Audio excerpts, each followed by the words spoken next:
So guys, welcome to our very first episode of Pet Talks with Emmy. I know it's been a long while, but trust me, it is worth the wait here. So today we'll be talking about something very important, which is how you talk to people. Yeah, people say this as a not so important conversation, and they tend to leave it. But actually, how you talk to people is way more important than trying to.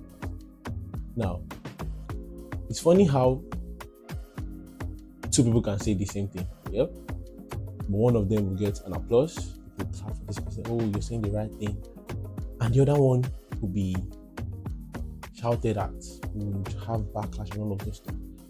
Now, it's not because the information the both of them are trying to pass are different, but because one had a different tone. And let me give you an example. Let's say somebody gets into a class, and he meets the teacher, and the teacher was like, oh, you are late again. What happened this time? Why are you always late? Now, what that lecturer is trying to ask is, or what the teacher is trying to ask is, oh, why are you late? But for some reason, that person will try to be defensive. That person will try to be, try to be like, oh, no, this is not why I'm coming late. This is why I'm coming late. But another person can ask that person. Another teacher can ask, oh, I've been noticing you'll be coming late to class. What's going on? Like, what's really happening? Talk to me. And that same question, that's the same message all of them are trying to pass. But for some reason, you as a person, you would want to open up to that person telling you, oh, what's going on? Talk to me. Because you feel like that person is asking because he or she cares. But the both of them care, right? But because of the tone this person used, we tend to incline to this particular person. So you can be saying something true. You can be saying something with a very good intention, but you end up arguing. Why? Because you did not structure that conversation well. Now today, I want us to talk about how you can say things, how you can actually talk to people and they listen to you. People don't really hear words, What they hear is intent, your intentions. That's what they hear. Because humans, we are very emotional, Because one thing I've noticed is that miscommunication, doesn't happen from, oh, you passed the wrong message. Sometimes the information can be right, but the tone is bad. And that's why you find it hard to actually have a conversation with people. Now, let me give you an example. This is a very real life example. Let's say in a relationship, we have relationships, and you as the other person, you'll be like, oh, you know what, leave me alone. Like, leave me alone. Now, leave me alone is literally, I need space. But that other person will find it that, oh, you don't really want to talk to me. Oh, she finds me whatever, or he or she finds me whatever. You tend to leave. While the other person can be like, oh, you know what? I really love you. I really love what's going on. But I think we need time to clear our heads, time to think of the best way forward. Now, this may seem longer, right? But it will sit with that person, right? Oh, yeah, she's true. If we actually want to move this thing forward, like, we need to have time to actually think if we're making the right decision. But the both of them were trying to pass one same message: space. They both needed space. But how this particular person passed that information was off. So you can really see how you pass your information can really change. You can either give life to whatever you're saying, or you can take life away from whatever you're saying. That's why you can have lecturers in class and they're talking to you and you don't get anything. You're asking yourself why. But a different person comes to teach that same particular thing, say almost the same thing, but just the manner at which he or she says it changes, and you automatically get the point. This time I was in the office and my boss, I did something. Inside my mind, I knew it was terrible. And I gave it to him. What he said was that it's good, but take it back and work on it better. I like what I'm saying, but work on it and improve on it very well.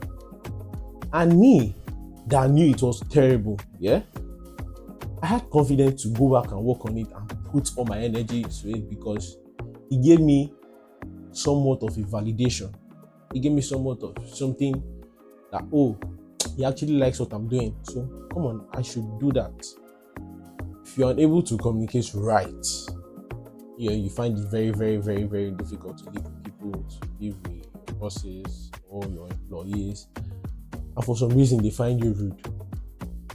They just find you rude because you've not been able to pass the information that you really want to pass in a very right manner. Why?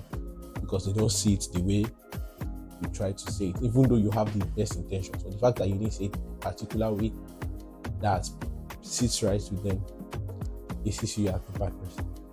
4 tips, on how to actually pass the right information. And the first one is your tone.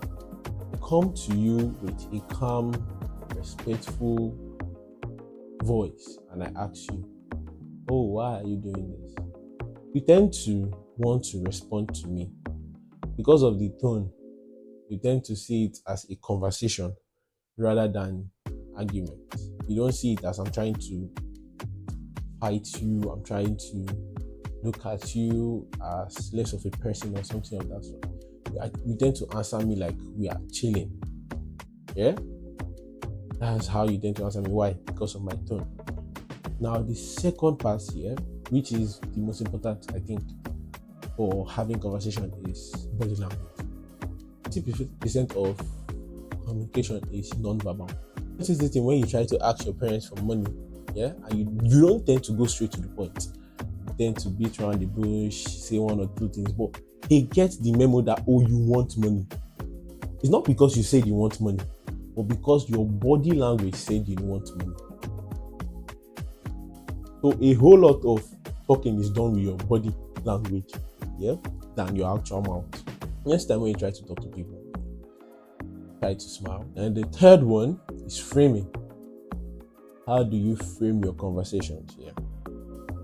How you frame your conversations can either make it look like you are accusing this person, or it can make it look like you are having a conversation with this particular person. Let's say I'm trying to tell somebody like, oh, I don't need your help. I don't need your help. But me telling that person I don't need your help might sound like I'm being proud. Oh, this guy has pride on it. But if I be like, you know what, I really, really would love to have your help. You know what, let me just rest for this one. Probably another time for my help me out. Person will understand that, oh, I probably want to do this on my own. I probably want to get through this by myself and not with anybody. So how you really frame your conversation really matters. It can give you a conversation, or it can give you an argument. The fourth one, but also very important, is timing. And I say this to people, the right words at the wrong time will give you wrong results. I'll say it again. The right words at the wrong time will give you wrong results or bad results. Did I tell you why? The person can be sad, and you tend to go to that person and try to have a conversation with that person, and this person chases you away, or this person rebukes you. Not because this person really wants to rebuke you, but because the person is not in the right state of mind to actually have a conversation. Some of us, we don't even really ask this person, oh, do you want to talk? Are you free to talk? Are you in a good position to talk? And probably you want to complain something to this person of the person's behavior. You did not notice the person mood. You just go, I don't really like what you have been doing. And because of this person is tired, the person will just really go at you with the same energy, like, what, isn't my business, and all those stuff. And you end up arguing instead of you having to settle your conversation or settle your dispute. So try to know when to approach people to talk. If possible, you would ask them, oh, is this a good time to talk? And the person will give you a reply, oh, no, it's not really a good time. And you can be the good person and be there and, oh, what's going on? What's happening? You can, probably you were going there to, bash at this person. But now you've seen this person in a very dull position. You can be more of a help. And after helping that person will really want to have that conversation you wanted to have in the first place. So in conclusion, what I have to say is that your words are very powerful. Your words are super powerful. But your tone is more like a life-giving factor to your words. And lastly, and very important, be intentional about being polite. It's very simple. Be intentional about being polite. Being polite is not a gift that you get from heaven. Being polite is a skill you learn. It's not, you are not born being polite.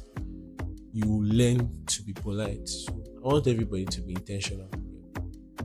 And if you're intentional about it, you will see change in your relationships, you will see change in your business and influence, and most especially, you have peace of mind. I feel like that's the most important part of everything, peace of mind. So I'll see you guys in our next video. Don't forget to like, share, and subscribe. Bye for now.